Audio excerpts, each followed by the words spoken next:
Құрметті достар, Көкпекті ауылдық модельді кітапханасы Арқа елінің жыр алыбы, өнер қайраткері Дөскей Әлембаевтың 170 жылдығына орай ақынның шығармашылықтарын насихаттау мақсатында «Өленім, жүрек, жаным саған ортақ» атты Дөскей өлеңдерін мәнерлеу оқу челленджін бастайды.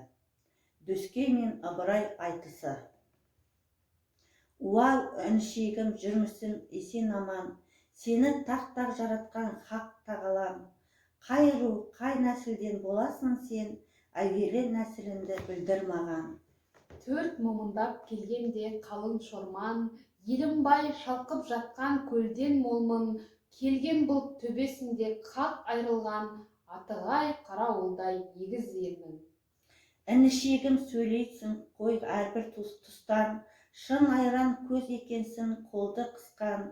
Қоян деген зымыстан жұрт боп еді, жаным ай, елің қалай биыл қыстан. Нәпсіге артық шешпейік ұзын байды, ойға алып тоқтатайық нәпсі жауды. Жалпы елдің іргесі аман қалып, жұт болды әр жерінен ала жаулы.